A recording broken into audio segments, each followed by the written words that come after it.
Don't come to Taiwan is lame. It's horrible, it's lame. Go to Italy, People much are better. not They got nice. pizza there. And then one day I was like, okay, fuck it, I'm going to leave because I just turned 31, now I'm 36, and if I thought like if I don't do it now, I will never do it. Yeah. So I sold the shares of my company and I came here. Because what's good about life is that you don't know where you're going to. You don't know what's the end. It's like a movie, and there is a like crazy plot twist, but you haven't seen it. The randomness of this world is what makes its beauty. There's something good about it. There is some kind of randomness in the way this universe is built.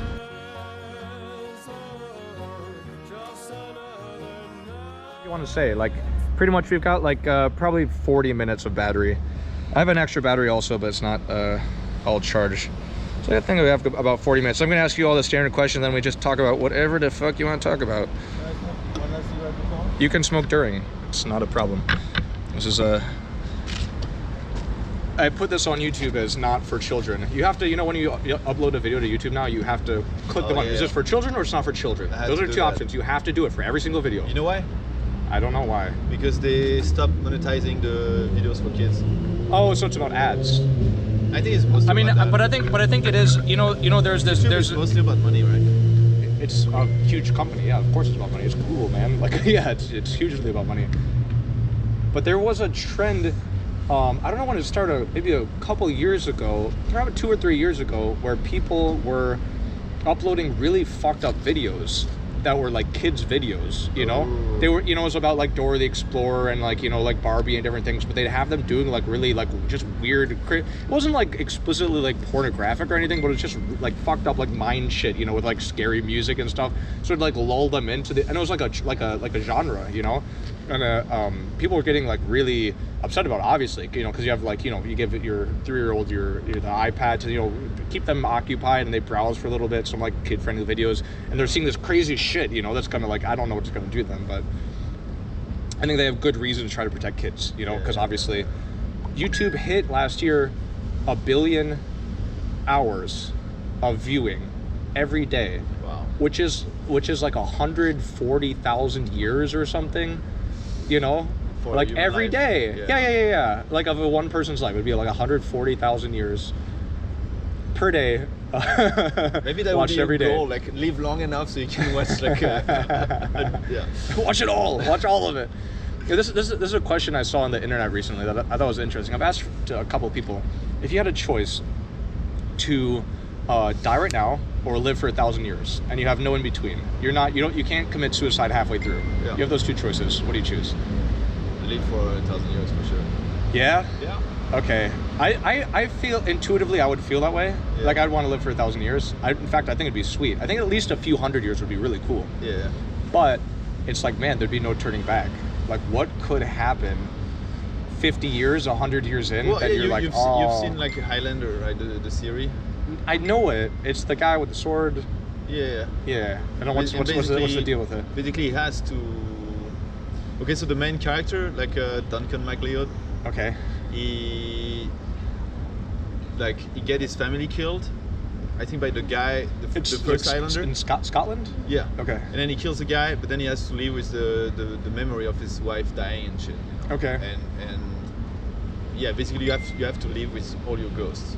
Sure. And that's bad because life is as painful as it is enjoyable. Certainly. Well, depends. I feel like, I mean, you know, there's like these like Buddhist monks, right? I mean, and that essentially like they meditate for huge parts of their day, right? Maybe their whole life is aesthetic in some way where they're getting really spiritual, but a huge part of their day is meditating or doing meditative like activities, maybe even in a flow state almost all day, right? Uh-huh. And there's a lot of different kinds of meditation you can do. You can do things to like concentrate your focus. Yeah. You can do things to you know, make you more creative, but the kind specifically that I'm interested is it's like a loving kindness meditation. Have you ever fucked around with this? No. So this is the method. Essentially, like you'll imagine someone you love. This is like kind of how it starts. You just sit down, close your eyes, and you imagine someone you don't have a complicated relationship with. Maybe it's not even like your girlfriend, because there could be some complications, right? But just someone you like truly, truly love. And you just feel in your heart, you just want the best for them. You recite some mantras, right? Like, I hope you escape, the worst pain in life. I hope you have fulfilled relationships, and you cultivate this feeling in your heart that you really, really want just love for this person, right? And you can start to feel that, right? After some minutes of thinking deeply about this, you really feel this, right? Yeah. So that's kind of step one, right? Step two would be maybe someone a little bit more neutral, right? The lady you just saw at 7, right? Like, you don't know her, but you have these mantras. You hope the best for her. You hope she escapes pain in life. Yeah. And then you go on, if you can really cultivate these feelings, and sometimes you have to go back to the person you love because you lose the feelings, but to someone that you actually don't like, right? Like someone you have bad feelings about, but you try to cultivate these same feelings and same attitude towards them, right? And eventually you expand. Of course, a more difficult target is yourself, right? To see yourself as a person that should deserve and that you really want like happiness and love and peace for yourself, right?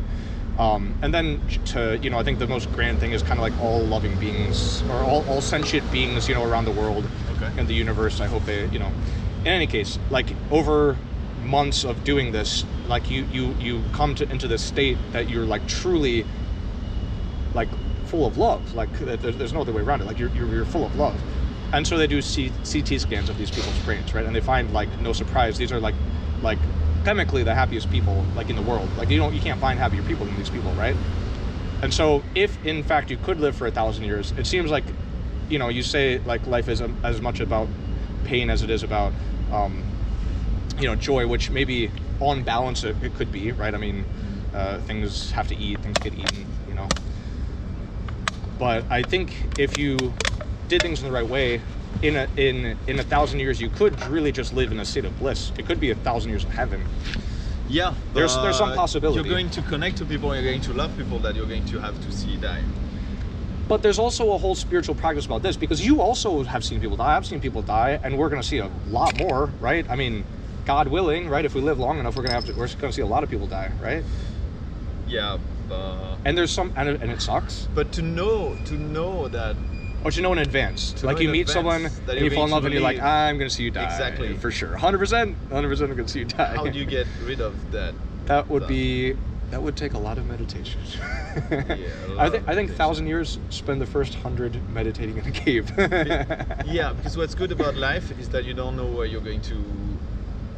You don't know what's the end. It's like a movie, and there is a like crazy plot twist, but you haven't seen it. Yeah, you don't know. But if you live 1,000 years, you already know the end of the movie. Yeah, because you know, it's like 700 years more, and you know when it's going to happen. Yeah, So that would be trippy. It would be better to have like you're going to live 1,000 years, and then the last 100 years it will be like you don't know when. Like after 900 years, you become mortal essentially. Yeah. Like you can die, and then you got a 100-year window where yeah, something like this. I feel like the randomness of this world is what makes its beauty. There's something good about it. And actually, it's quantum theory. Yeah, I mean I don't know quantum theory, but I've seen YouTube videos. Yeah, well, basically, I'm not like too knowledgeable about it, but there is some kind of randomness in the way this universe is built, and it's a little bit like God is playing dice, and yeah. What people say is, mathematically, there's many structures that a universe could potentially be in, right? And I don't know what the fuck I'm talking about, but I don't think any like physics PhDs are going to be watching this, so I think it's okay. and like to have the kind of universe where we can have matter, just have matter, not even life, just have matter at all, is like a very special kind of universe. Where we can have like atoms, like that's pretty special. Mathematically, it's quite rare that you could create the physical conditions where you can have matter. That's a rare thing. True. And then much less, of course, like the Goldilocks zone and suns as they Goldilocks zone, right? I mean, I know you know this. The golden ratio. You know this in French. You certainly know this idea in French. You might not know in English. Should I translate it? No. Let me. So Goldilocks is the story of the girl who goes to the house of 3 bears. Right? There's 3 bears, and they're out for a trip, and she goes to eat their soup, and one of the baby bear soup is too cold. The Papa Bear's soup is too hot, and the Mother Bear's soup is just right. It's just right in that special place. Same about their beds. The baby bear's bed, right? And so the idea is that things have to be in one special, very, very special. So it refers to the location of a planet around a star. That it can't be too far away, or it'll be too cold for life. You can't be too close, or you'll be burned. And out, it's much more than that, actually.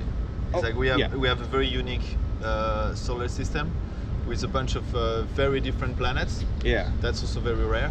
And even we have similar ones, like Mars is like pretty, like it's close in size, right? Oh, but it's totally inhospitable to life. Because there's some, like, it doesn't have an atmosphere, essentially. Like nothing like Earth. It's much less of an atmosphere. Like you can't have oxygen atmosphere there, you know? It doesn't have like liquid water in the same way that we have. Yeah, it is. Things are special. It is pretty crazy. It's just the fact that to think that we evolved from like because the first, you know, I studied biology. I didn't know that. I did too in university. Oh really? Yeah. Cool. Biology and psychology. Nice. I didn't know that. That's cool. Then I went to all the way through like a master's degree. Oh, for real? Yeah. Oh, dope. And what's in biology? In biology. I'm gonna be texting you quite a few questions, probably. Okay, sure. The thing is like it's very difficult to answer, but it's probably as important as what is this world and who created it, and like you know, is what is life. You mean what does it mean? What is life? How do you define it? Sure. Because for a long coronavirus. time, yeah, right? Virus is it life? A virus? Yeah. Why? Well, so according to like classical biology, it's not, right? It's like not alive, right? Because it can't like reproduce by itself. It can't metabolize things, right? Yeah. But it's hard to think, especially just from a lay perspective. It seems like that's not quite, like, that's kind of an arbitrary definition. Like, why should it have to metabolize? Why should it have to be able to reproduce by itself? Yeah. So there is basically you can put the definition you want to in different places, yeah. But we started from pieces of RNAs, you know. So we have DNA inside of us, but before that is RNA. Single strand, not double strand. Yeah. So the first we basically evolved, like the first piece of life, or the first really piece was like a strand of RNA that can replicate itself. And if you conduct this experiment, you put like a bunch of matter that was like on Earth or like in almost any planet, basically in like the water that's hot. At some point, randomness will create some pieces of RNA that can at some point replicate themselves. And so the definition of life that I like is any structure, or let's say pattern, that will replicate itself. So a virus, if you use this definition, will be alive. Yeah. It's a pattern that replicates itself. Yeah. Then crystals are also alive, because if you even like salt. Yeah. Because it's a pattern that replicates itself. It's a pattern, and to replicate it, it's going to need like more of its same like composition and the right parameters, but it's going to expand. They have like caves with crystals the size of trees. You've seen that probably in Mexico. Yeah. And then solar systems and galaxies are also patterns that tends to replicate themselves. Like, you know, they die and they collect matter, and then it forms a new pattern. So this is the definition of life that I prefer. You prefer. Yeah. And so that really expands things a whole lot. Yeah, because but you're not uncomfortable with that.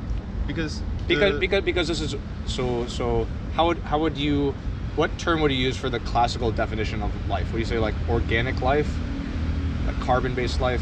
Well, because then a virus still counts, but a universe doesn't, or a galaxy doesn't. Well, I think the first definition of life that they had in the history of science is the cell. Okay. Like lipids, and then inside something that can replicate, and then you have like bacteria and like yeast, so most primitive, and then the whole thing. That's why the virus was on the side, because it can replicate itself, but they need something else. Yeah, but then they said like, okay, the virus cannot be, and then they found like a virus that can live in liquid nitrogen, and they were storing DNA in liquid nitrogen. Liquid nitrogen, really? Yeah, and they found like some anomalies in the DNA that was stored. It's like, it was like fine. What is it? It survived.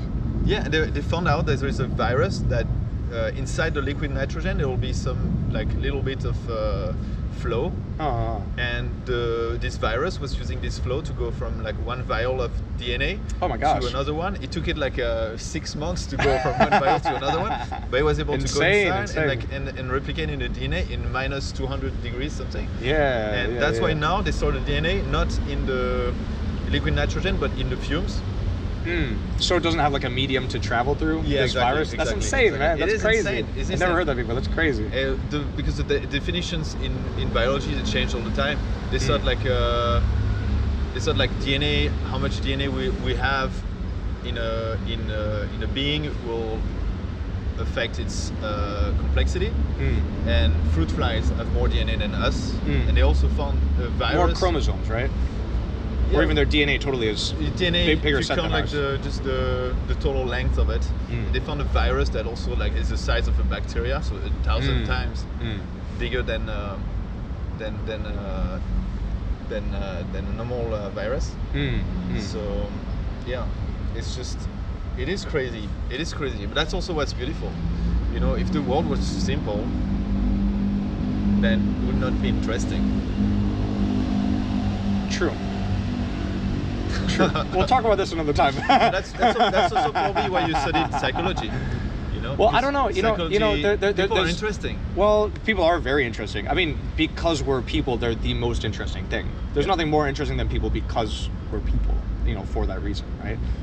From a more objective point of view, I'm not sure that's true, but I don't know. We get pretty close. We're pretty interesting. Yeah. Even scientifically, we're very, very interesting as a species. If you look at all animals, we're pretty much the most interesting animal out there. For real we are. True. So I have another question. One of these like I don't know, just another question I like to ask people, especially like if I first meet them. So about people. The answer is no. Okay, yeah, go fair. Okay, next question. So you have two choices, right? You have let's say you're sentenced to prison, something like that, right? And you have 1 year to spend in prison, and you have two different choices about what kind of a prison cell you want to be in. The first is like a patch of woods, right? Okay. Like a patch of trees. That fits because we are in the prison right now. We are actually filming this in like an actual like prison, like in an old prison. We got actually the B-roll. I didn't have to turn this camera around, but yeah, we're like in an actual like old type A prison. And so this is like, let's say an acre, let's say like something like a park of this size, right? Something like that. You got trees, you got squirrels, you got birds, you got sunshine, you got the fresh air. Choose that. Okay, that's choice number one. No people, 1 year. Choice number two, like a room, like a white room, nothing in it at all, but you got a person. You can choose a person to be there that year with you. Okay, difficult. It is difficult, true. There's a book, a French book. Okay. And it's very interesting. It goes like, it starts, it's just a room with like it's like a living room basically. There's like a few people and they start chatting and everything. Okay. And they talk about life and they realize, like little by little, you realize that they want to appear like good people. Okay. But they've all done something really nasty. Oh, okay, interesting. And how do you are you? Is this like a third person? You're just hearing them like in the book. Yeah. And then you realize that they are in hell. Oh my God. And have to live together forever. Oh. And that's the worst thing probably that can happen. Oh my God. That is really interesting. Yeah, because like... What is this book called? Do you know? I forgot, but I think it's from Jean-Paul Sartre. I also don't know. Oh, Sartre. Okay. Yeah. Because it is true that if you were in the force for a year, you are pretty much guaranteed. I mean, you know, assuming everything's okay, right? You have like a tent, or you know, it's not about like lightning is gonna like kill you or something. Like, assuming everything's okay, for sure it's gonna be an okay year. It's not gonna be probably the most horrible thing, right? Yeah. It's not. Also, it's probably not gonna be amazing. I mean, who knows? Maybe it depends on how much of an introvert you are, right? If you're in the room with someone, it could be like a really beautiful thing. It could be the most horrible thing. Like, people can be horrible, you know? Okay. So even if you choose someone, right, that you think, oh, I love this person, your girlfriend, you're in love with them. I mean, obviously everyone knows, especially with like quarantine right now, right? Yeah. People like having to spend time with their families and like divorcing, you know, after some months, you know? It is interesting. Yeah. But okay, other story for you. Okay. I used to have a very good friend, and he was from Tahiti. Actually, he grew up in Tahiti. Tahiti. Okay, yeah. okay. And the story Tahiti of is an island? it's an island. Okay. And it's the French Polynesia. It's the size of Europe, and inside you have like very tiny islands. Okay. The biggest one. It's in the Pacific, right? Like the South Pacific. Yeah. That kind of huge space where there's nothing there except these tiny islands. It is called to. Fuck, I don't want to say something stupid. Anyway, Tahiti. We'll leave it at that. And actually, his parents, they had like 4 or 5 apartments, very beautiful apartments in Paris. So they decided to rent it, buy a boat, and sail across the world, around the world. Yeah. To the edge of the world. They fell off. It's flat. Confirmed. And then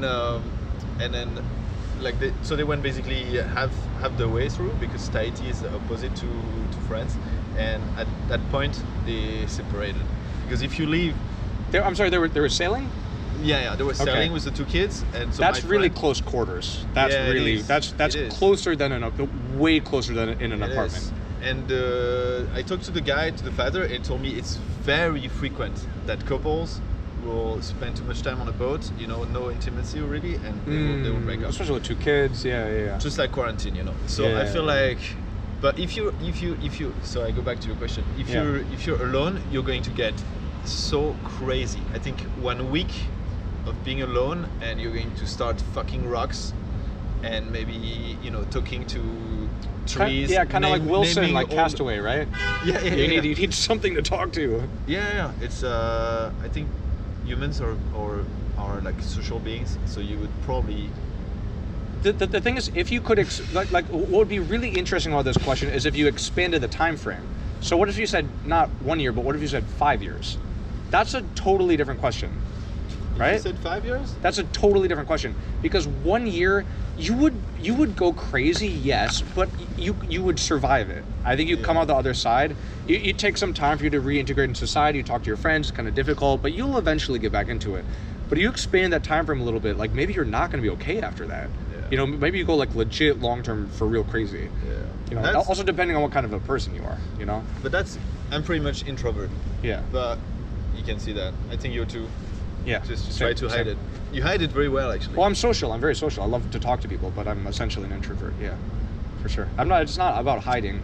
I think this right there's a difference between being social and not social, and being an introvert and extrovert. It's like a different dimension, actually, right? So like there are many people who are social introverts, right? You love to talk to people, you love to party, but actually like you're an introvert. You need that time, right? You need that time to yourself, and you maybe really enjoy it, right? Like you really. So I spend 80% of my time by myself. Like every day I try to hang out with people a little bit. It's healthy, but you know, 80% of my time by myself. But it's interesting. It's interesting how we need like a very specific concentration of oxygen. We do. That's true. To stay alive, and we also need a pretty specific amount of social life to stay healthy. You know. For sure. I'll tell you. You know, I have a crazy roommate, right? You know this? No, which one? Okay. Well, I also have 5 roommates, and one of them is like she's like an actual crazy woman, right?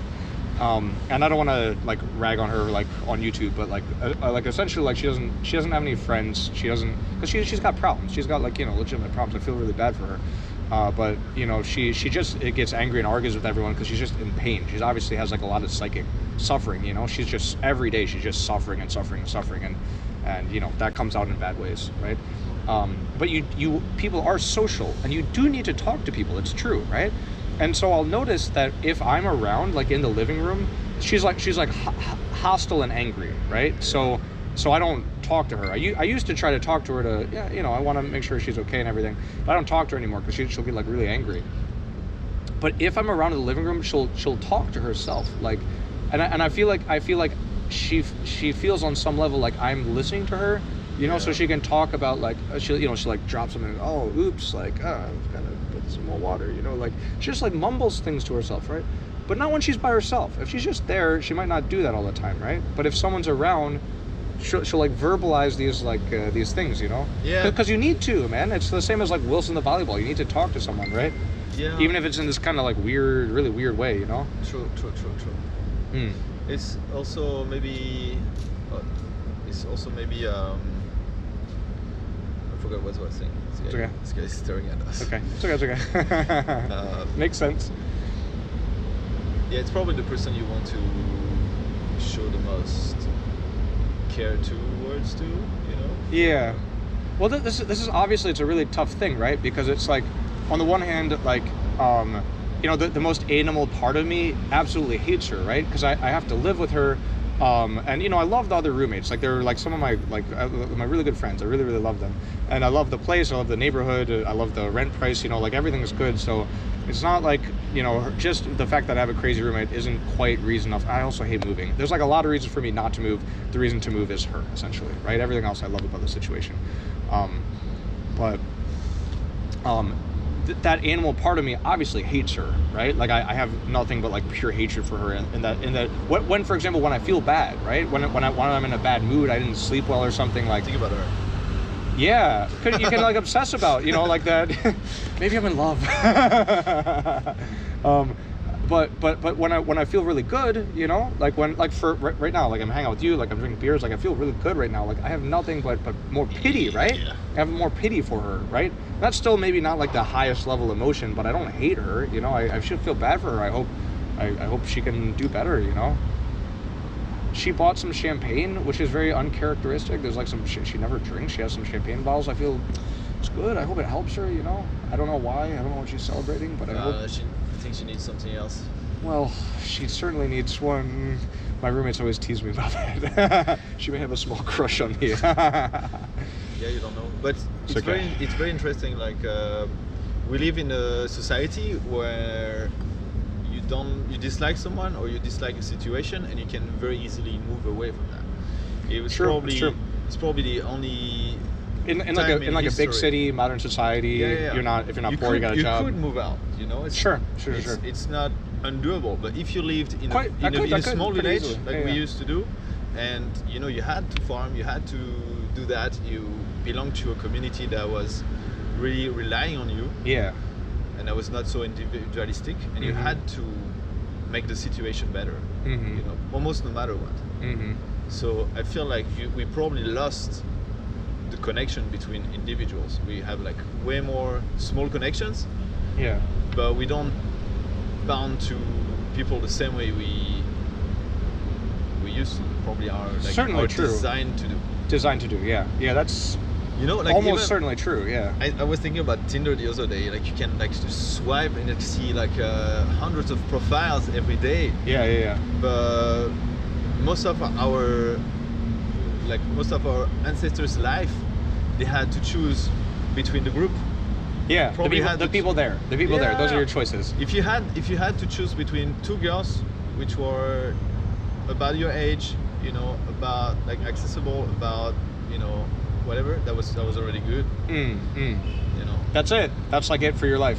Yeah. Although to be fair, like I mean, I don't really know that much about like the anthropology of like hunter-gatherers.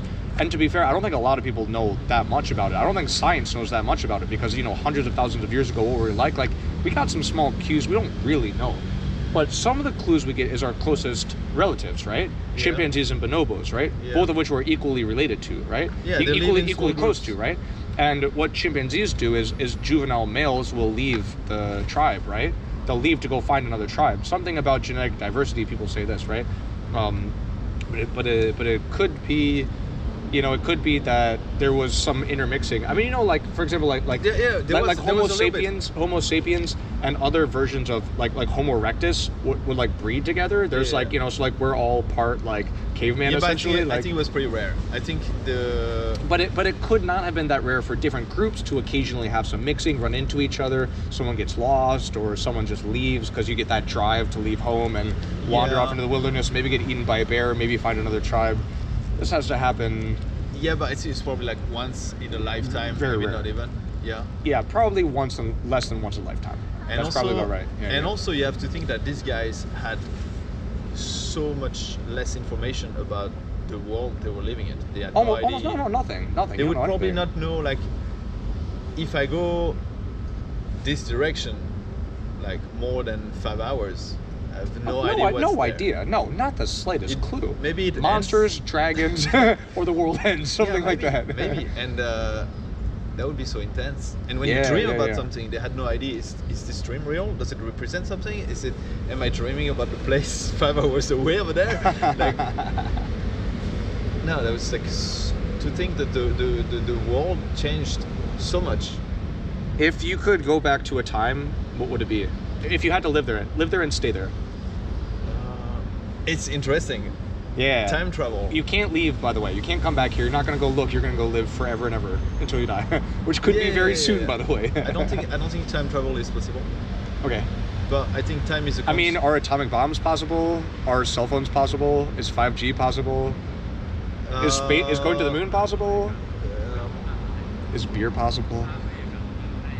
Is 3D GoPros and live streaming it to Facebook across the world possible? No, but none of this is real. No, but you're talking about something else, because No, I'm not. Like, I'm talking about things that are impossible until they're possible.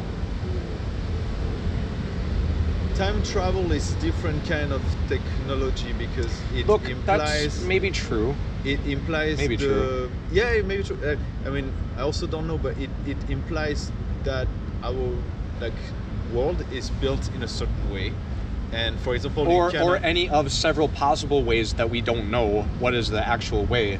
Yeah. Right. So like mathematically, or in terms of physics, there's some pretty concrete theory about, for example, dimensionality. Right. Yeah. But we don't do experiments in multiple dimensions. Right. This is not. No, because we can't. No, we can't exactly. We don't have an empirically proved structure of the universe. We have a mathematically. I guess a mathematically logical explanation of the universe, right? Yeah, but they've done some experiments again about quantum.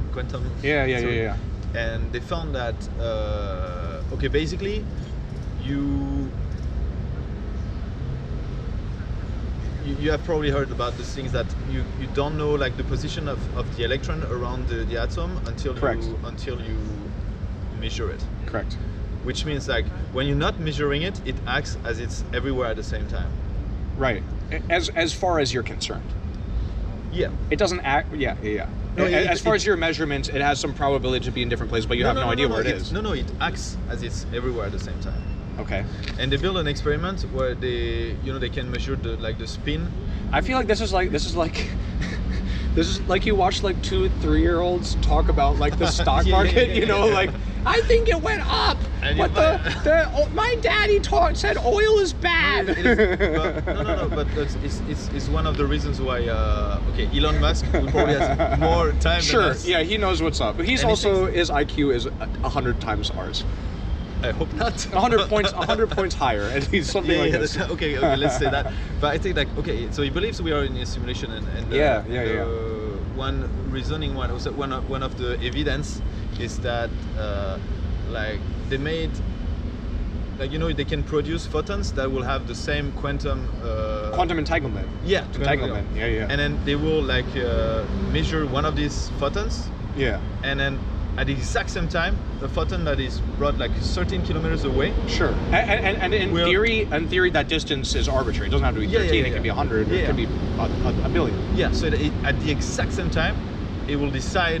Yeah. Oh, okay. I'm in this spin, which is exactly the same as the other one. Yeah. And this fact Also, there's another experiment where they I make have like no a delay. idea. I have no idea what that means. You should look into it. Well, I've heard that explained many times. It's a popular science thing, right? I've heard it on podcasts, Yeah. I've read articles, I've seen YouTube videos, but I don't know.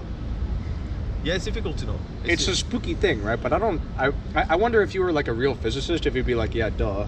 You know, it's like some. It's like the You're kind of expert- things that you can explain mathematically, but our But it doesn't brain make sense. Our brain can't. say. Our For example, monkey like, brain can't deal with it. Another thing that's mind-boggling, like if I tell you, like, okay, this, like, over there I have like a barn, Yeah. and inside is 4 apples, Okay, yeah. and every day the number of apple multiplies by 2. So you Yeah. know, every day is like twice as much apple as the day before. You come back in a week, your mind can visualize how many apples there will be. You got some Ah, apples. like You got some a apples. Yeah. decent Yeah, amount yeah, of yeah, apple. yeah. You got some apples. If I tell you, like, this is a barn and inside I have like 4 apples, Yeah. and every day the number of apple is multiplied by exponential 8. I tell Okay. you, come back in 10 days. Your brain has no idea Yeah. how to no. visualize. No, I mean we don't know what that math means. Not in our brains. Yeah. You'd have to And- run the numbers and then think about the thing, do some calculation, see it's Yeah, the size yeah, of the yeah. Earth or something. Exactly, and that's the power of like mathematical equations. Yeah. That basically our world, like the rules applies to it, but we cannot make sense of it. Man, this is crazy. It's a good conversation. It is. Cheers. Cheers to good And shit. So Benoit, yes, hello. How are you? I'm good. How are you? Not bad. Not bad. Feeling good. What's your name? Joel. Nice to meet you, sir. Joel, yeah. Yeah, just some random guy wandered in from the park. Who knows? Benoit, you're from France, yes? No. No? Yes. Come on, where are you I from? don't know. France. Okay. Where are you from in France? It's a it's it's going a big to be a country. difficult interview. I can tell already. so France is I don't know, it's not that huge of a country, but it's complex in that like there's different regions that have their own flavor, and many of the cities are particularly famous for like this thing, right? So Yeah. so it's culturally complex, no? It is. Yeah. Yeah, you can say that. I mean like Lyon and like Paris are like very not the same place. True. Where are you from? Or So different places? yeah, different places. I grew up in Bordeaux and Nantes, Okay. so both on the west, on the coast. Bordeaux the famous ocean. for wine. Wine. Nantes famous for there's a For- song Yeah. about it. Do you know the shitty song? Wine. Do you Which know- one? It's called Nantes. It's a song. It's from it's like a band from California. They play like some. No, I don't know. I'll send it to you a Okay, little bit cool. later. I know. So it's a couple different places. It is famous for, what is it famous for? Do you have crackers? Because I know David. He's Oh, from Nantes. yeah, I yeah. know Oh, you yeah, have yeah, some we have crackers. crackers. He I told me tasted them. that. They're not. He gave some to me. He gave some because he came back and he like gave some to me, and they're like not good. Sorry. Yeah, Sorry. they're I really good. appreciate it. They're just They're crackers. really boring, but they used to use them on the ship because Nantes and Bordeaux were both famous for like having a lot of ships and making like trade business. And So for having people like go like around the world, you Yes, need yes, some yes. kind of like a food sustenance. yeah, you need some dry Here, food, maybe. and they were using that Mm. a lot. Yeah, beautiful city, a lot of cultural stuff happening. We have like a company, not a company, but like an art Mm. gathering or like community, and they make like giant puppets. Really? So they have like an elephant. Man, I think I've seen this like Yeah. recently. Like you have parades, right? Yeah, like yeah, yeah. the people inside they operate them. Yeah. Like dozens of people like to Yeah. move like the mouth and the hand. And... Exactly. It's based on the Jules Verne, Okay. and basically Jules Verne was like a science fiction author, and he predicted like in the 1900s he predicted the use of computers and the moon travel to the moon. So he was very forward thinking Yeah, about yeah. technology and science and Exactly, and so they have maybe he was a time traveler. Maybe.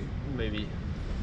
Do you know like there's a book and a movie, and they go like there's like a submarine that can go like deep in the ocean. Yeah, 20,000 Leagues Under the Sea. Yeah, Exactly, it's a famous that's- movie. that's Yeah, by yeah. him. Oh, I see. Yeah. Also, And that was written in the 1900s. I see. Crazy. It is. So you're in Taiwan for how long now? 5 years. How did in you July. come to be from France to Taiwan? Okay, so By the way, one of the coolest group photos I have, like literally on my Instagram, is a photo you took in Halloween. You probably don't even remember this. It was like so, and you take so many awesome pictures with this. Like, it was I do with this Sunny. really, really cool. Yeah, dope. Shout out to Sony. Yeah, Hashtag. Thank you for sponsoring, Sony. Thank you for sponsoring this podcast. I wish. Right? No, and you're handsome, so there will always be beautiful pictures. Thank you. You're so beautiful. So, focus. France to Taiwan. Focus, it's you. How do we get here? So basically, I was in France. I had my company, and the government was taxing me too much, and good reason to leave. so much that I was not making money after I made money. I see. You make a lot of money and then bye-bye. Yeah. And they take it, and then they take some for no reason, and I was like, okay, why do you take this money? And I said, oh, sorry, we didn't mean to take this money, so they give me back my money, and then they do it again and again. I was like, okay, there's no way I'm going to be happy in France. And my friend, so you were a really great case in point of what people talk about when you raise taxes, it discourages innovation. That's exactly what you were, that you don't want to keep continuing this because... Yeah, could be. So, and then I'm like, David. Yeah. And there's another guy named Maxime, and we. I know, But these are the first two French friends I ever had. And we all lived in the same street in France. Okay. In Nantes. And Maxime was posting a lot of pictures about Taiwan. I was always very attracted to different cultures. That was why I lived in the US and Germany and Italy. And US, Germany, Italy. If we had more time, we'd talk about these. But continue, please. And then one day I was like, okay, fuck it, I'm going to leave because I just turned 31. Now I'm 36, and I thought like if I don't do it now, I will never do it. Yeah. So I sold the shares of my company, and I came here. And that's the story. That's the story. Super, super cool. Do you remember your first impressions about Taiwan when you arrived here? Yeah, I loved it. I was like... so even like right at the beginning, you loved it? Right at the beginning, I loved it. I went with Maxime to Rochelle, and we had... 5 years ago, man, I don't know. What is Rochelle? No, a bar? Rochelle. Oh, Rochelle. Yeah. Kwaichao. Yeah, I know. Okay, cool. And then classic Taiwanese stir fry. Yeah. We had like the kung pao cheating. Yeah, and you had like this big pieces of chili, Yeah. And I didn't know you don't have to eat it, but I ate all of it. At the worst case of diarrhea next day. But no, I loved it, and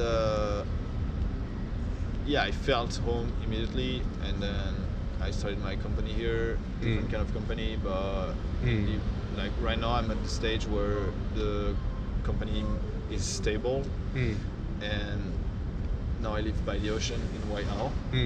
So there's two really things I want to talk about your experience, and I think we only have time to talk about one.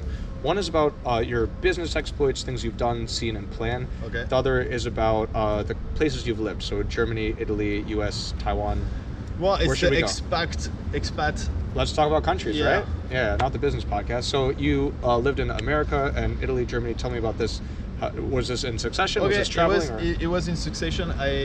Because my family is partly from Germany, so I felt like I should discover that. We went to Germany a bunch of times. So you're very familiar with the country from your family and visiting a bunch? Yeah, but not too much, like... What place? Cologne. Cologne, okay.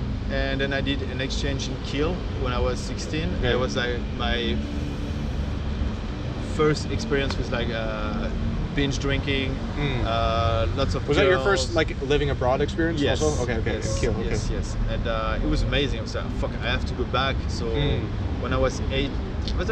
Yeah, I went back for Erasmus in Berlin. And then my first job was also in Germany.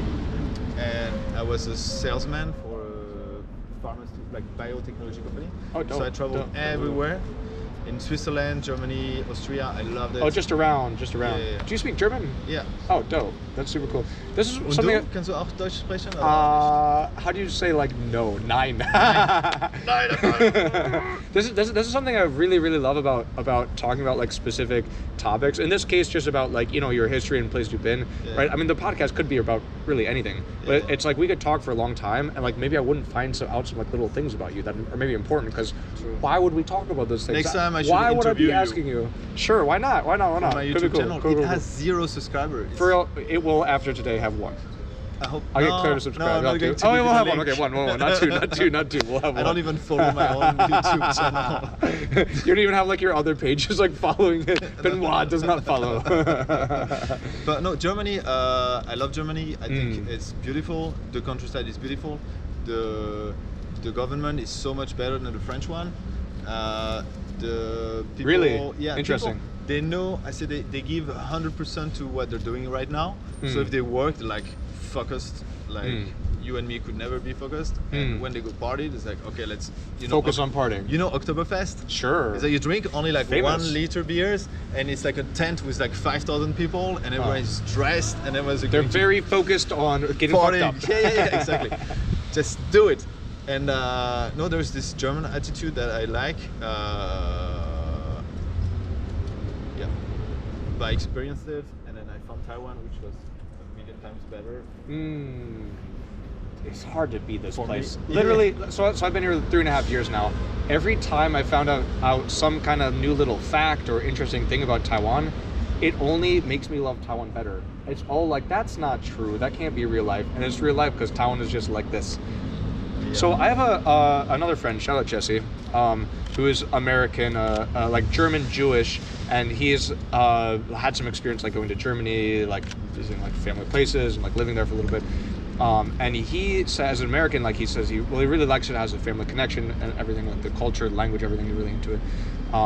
But the one issue he has is with the people. Like I've asked him, no, Germany. In Germany, okay. Yeah. Like I've asked him, about like what kinds of people he gets along with better, what kinds of people he doesn't. Yeah. And about Germany, he says like the thing he has issues with just with the people, like connecting with the people, or I don't want to put words in his mouth. I don't know exactly what, but he has issues with the people in a way he maybe doesn't with most other people. Yeah. Do you have any of this experience or?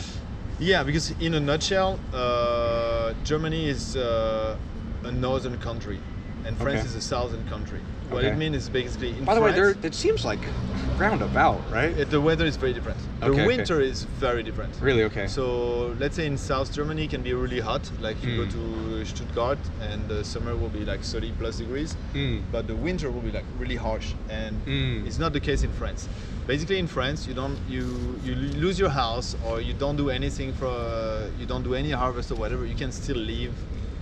You're not going to die. But in Germany, you spend one winter without enough wood to burn. Oh, this is like once upon a time. Like this is what the culture is from. Is like a very harsh. Yeah. Because basically they By the way, had they're to also be very, very accurate and very specific and very focused about the work they're doing, and given the environment, the weather, Yes. but also given their geography and history of wars, is because they have no natural defenses and they're in the middle of everything. So like they became a very hard people out of like wartime necessity in a way that countries kind of to the side, or they have some sea borders, maybe didn't have to. Yeah. That's also the way, like if you compare the US and Germany, they kind of went to like federal states for the same reasons. It was like to defend their space from people coming in and beating the shit out of them. Let's get your quick take on Italy.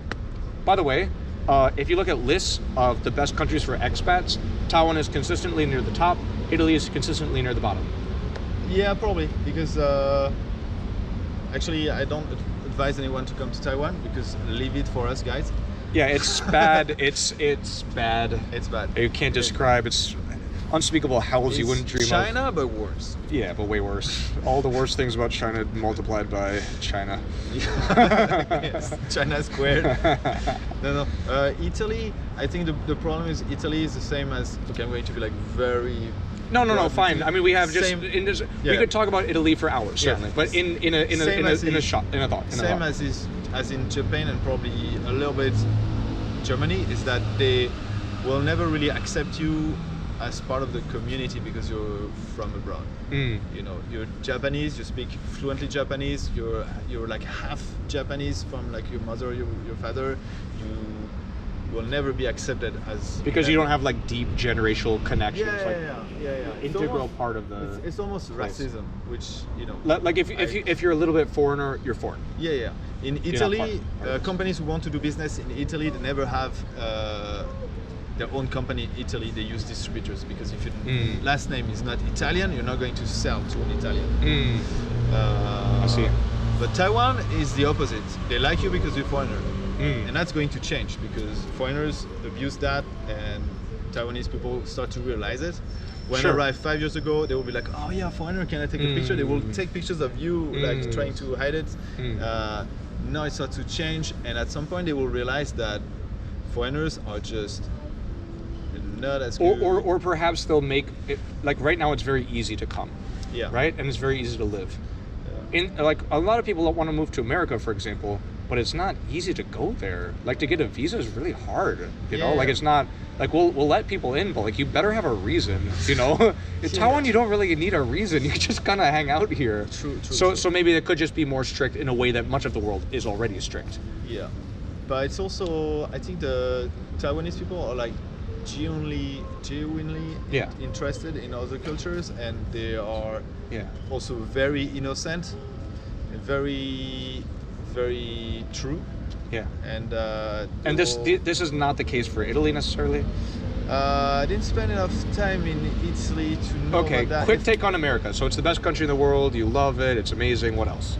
What else do we need to know? The president is amazing. Yes, of course. He had like MAGA forever. He has a very smart statement about how you should inject yourself with like. I really don't know why we still have a coronavirus problem. Listen, he's got ideas, man. He's an ideas man. He's got things. No, did you pick up your Lysol, or do you get your Lysol yet? Okay. You know, you can. I'm going to be very, very blunt, but sure.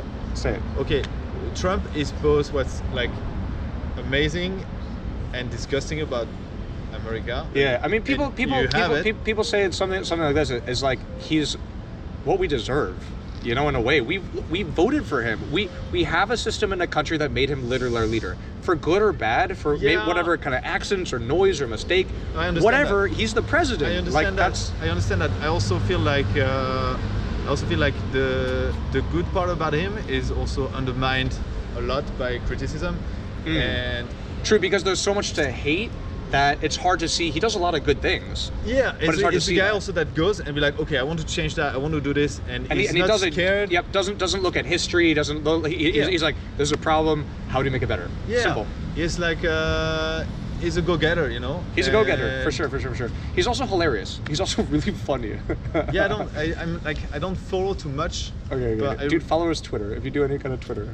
His Instagram is inspirational and boring because he doesn't manage it. It's like he's got someone to do it. Yeah. But his Twitter is, I mean, obviously, like he's the president of Twitter. It's hilarious. Yeah, but it's awful, but it's hilarious. You know, like I think it's interesting in many ways, and it's also not my country, so I'm not going to tell you what to do or shit. But he's interesting. He has like willpower. He has like I don't know. People are going to hate me. But so we have 200 viewers. Okay, not too many people hate you. It's chill. I don't know. I would probably. Thank you for watching. Please subscribe. You know, I think the issue is not about the issue is how we select people to be president. We should have a test, national test, and everyone can take it. Only the top 100 will be eligible for going to, you know. I think there's many good ways to select a leader. Yeah. The way we have is a really bad one. Yeah, it's probably the worst one. I mean, it's ancient, outdated, and clearly doesn't work. Yeah, look, in France we have a banker, like a Rothschild banker. Okay. You know. You have a similar. I like American democracy is based on European democratic systems. A little bit. So I mean, there's some parallels. Of course, they're far from the same. U.S. mostly based on UK law and system. Yeah. But we have banker. You have like we also have bankers. We also have bankers in like his cabinet. You know, these are like his secretaries of. That is totally wrong. The Treasury. We should find people who are the least susceptible to be bribed. Yeah. The more honest. Yeah. You know, they should be like your lifetime. It should be examined, and people should go and try to bribe you, and only the people who say no, I'm not going to take a bribe. Should do it. People who are not interested in money should do it. I feel like we should elect people to be presidents if they agree to live a life of not misery, but not having any possessions. You know. Got it. Short on time. 2 final questions. Number 1, what kind of a French person do you think would like to move to Taiwan?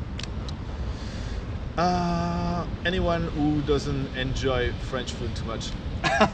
Which, is there any French people who don't like French food? It's the best food in the world.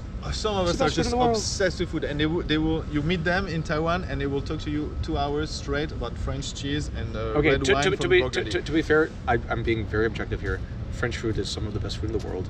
Taiwan is. I'm not gonna say it's the worst, but God, it's not quite. that will be for another day. Second question: anywhere else that you want to live? Anywhere you've thought about living that you might want to explore? Okay. Probably south of Taiwan. Because So you live north of Taiwan, Taipei, Waiao. Yeah, no, I live in Waiao, which is an hour away from Taipei. On the beach, on the coast. On the beach, on the coast. It doesn't have the best waves of Taiwan. I want to have the best waves of Taiwan, and I want Like to have, Penting, like far south, or?